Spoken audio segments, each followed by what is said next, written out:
வணக்கம், நான் உங்கள் யஷ்வந்த் குமார். இன்றைக்கி நம்ம சேனலில் என்னுடைய ஸ்டைலில் ஒரு சூப்பரான சிக்கன் கட்லெட் செய்கிறது எப்படின்னு பார்க்க போகிறோம்.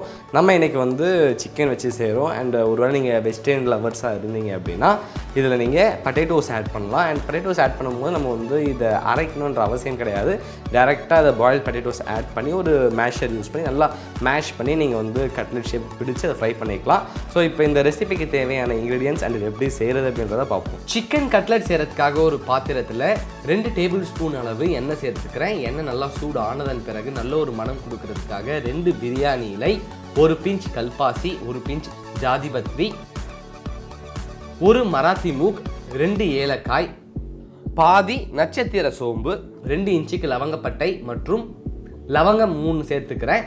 இதில் இருக்கக்கூடிய மனம் நல்லா வெளியில் வந்ததன் பிறகு பொடியாக நறுக்கிய கொத்தமல்லி 50 கிராம் சேர்த்துக்கிறேன். கூடவே பொடியாக நறுக்கிய புதினா 50 கிராம் சேர்த்துக்கலாம். அதன் பிறகு இதில் நறுக்கிய போன்லெஸ் சிக்கன் 250 கிராம் சேர்த்து இந்த மசாலாவும் சிக்கனும் நல்லா கம்பைன் ஆகிற அளவுக்கு இது ஒரு முறை நல்லா மிக்ஸ் பண்ணிக்கலாம். இதை நல்லா கிளறி விட்டதன் பிறகு 1 நிமிடம் லோ ஃப்ளேம்லேயே வச்சு இந்த சிக்கனை நல்லா குக் பண்ணிக்கோங்க. அதன் பிறகு 3 டேபிள் ஸ்பூன் அளவு மிளகாய் தூள், 2 டேபிள் ஸ்பூன் அளவு மல்லித்தூள் சேர்த்துக்கிறேன். அதன் பிறகு 7 வெங்காயத்தை நல்லா பொன்னிறமாக வறுத்தெடுத்து அதை நல்லா ஃபைன் பேஸ்ட்டாக அரைச்சி இதில் சேர்த்துக்கலாம். கூடவே தேவையான அளவு உப்பு சேர்த்து இதை ஒரு முறை நல்லா கிளறி விட்டுக்கிறேன்.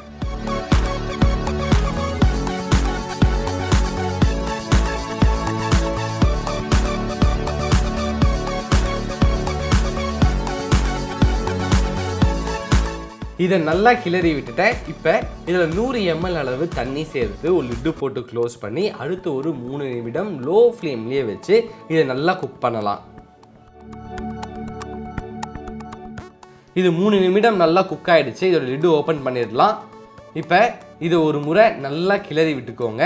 இது எந்த அளவுக்கு முடியுமோ அந்த அளவுக்கு இதில் இருக்கக்கூடிய மாய்ஸ்சர் கண்டென்ட் எவாப்ரேட் ஆகிற அளவுக்கு இதை நல்லா சாத்தே பண்ணிவிட்டு ஸ்டவ் ஆஃப் பண்ணிடலாம். இதோடைய சூடு முழுமையாக குறைந்ததன் பிறகு நல்லா ஃபைனாக அரைச்சி எடுத்துக்கோங்க. நம்ம அரைச்சி வச்சுருக்க இந்த சிக்கன் மசாலாவில் 100 கிராம் அளவு பிரெட் க்ரம்ஸ் சேர்த்து நம்ம கை யூஸ் பண்ணி பிரெட் க்ரம்ஸும் மசாலாவும் நல்லா கம்பைன் ஆகிற அளவுக்கு இந்த மாதிரி நல்லா இதை மிக்ஸ் பண்ணிக்கலாம்.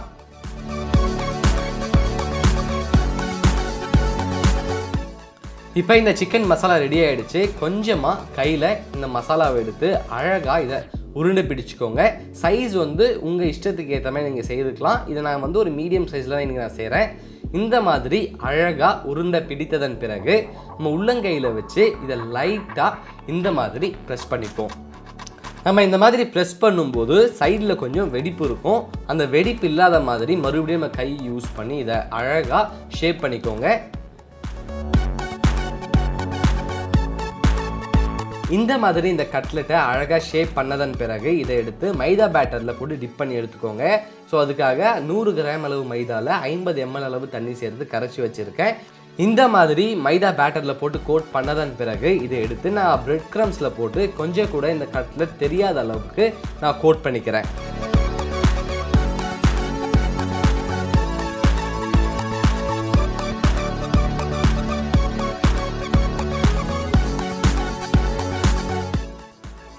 இந்த மாதிரி இந்த கட்லெட்டை அழகாக பிரெட் க்ரம்ஸில் போட்டு கோட் பண்ணதன் பிறகு இதை நம்ம ஃப்ரை பண்ணிக்கலாம். அதுக்காக ஒரு பாத்திரத்தில் 180 டிகிரி செல்சியஸில் எண்ணெய் நல்லா சூடாக இருக்குது. அதில் 1 by 1 இந்த கட்லெட் எடுத்து ட்ரா பண்ணிப்போம்.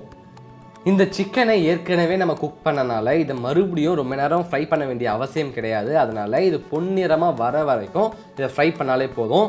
இப்போ 2 பக்கமே நல்லா பொன்னிறமாக மொறுன்னு ரெடி ஆகிடுச்சு. இதை எண்ணெய் இல்லாமல் எடுத்து வேற ஒரு பிளேட்டில் மாற்றிக்கலாம். அவ்வளோதான், ரொம்ப ஈஸியான நல்லா க்ரன்ச்சியாக இருக்கக்கூடிய சிக்கன் கட்லெட் ரெடி.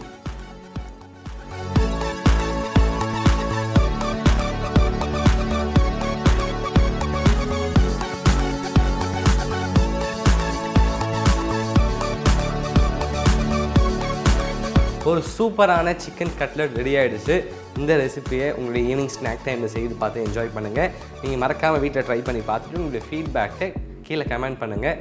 இதே மாதிரி இன்னொரு சூப்பர் ரெசிபியோட உங்களை நான் சந்திக்கிறேன். And then bye from Yashwant.